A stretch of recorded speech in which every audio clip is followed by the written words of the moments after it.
173 000, voilà le nombre de créations d'emplois créées par l'économie américaine au mois d'août dernier. C'est moins que les 217 000 attendus par le consensus des analystes interrogés vendredi par l'agence Bloomberg.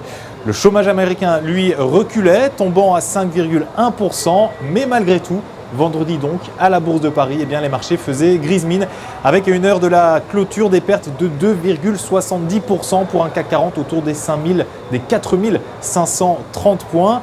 Dans l'actualité, on suivait également Edenred, le groupe qui vient d'abaisser son objectif de cours de 24,30 € à 22 €, tandis que la recommandation de Deutsche Bank sur le titre reste, elle, à conserver.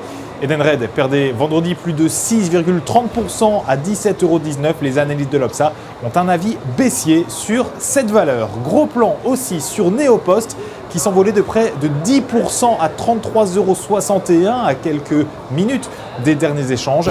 Le fabricant des machines à affranchir profitait de notes d'analystes qui repassent à l'achat, à l'image de Société Générale, compte tenu d'une chute de 35% du titre depuis le début de l'année. Les analystes de l'Obsa ont d'ailleurs eux aussi une opinion positive sur le titre donc de Neopost. La recommandation de Trading Central pour terminer avec le groupe sidérurgique ArcelorMittal.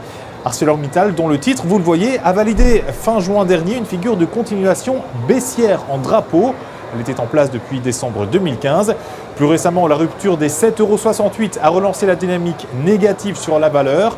Et du côté des indicateurs techniques, les moyennes mobiles à 20 et 50 séances sont négativement orientées, tandis que le RSI se maintient en dessous de sa ligne de signal sans être en territoire de survente.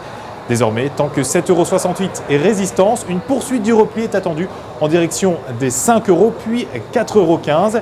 Intéressé pour jouer cette valeur, eh bien découvrez donc la stratégie qu'on vous conseille dès lors d'adopter avec, vous le voyez, l'achat du Warrant Put 6732T d'Unicredit, prix d'exercice fixé à 8 €, date d'échéance établie elle au 15 juin 2016.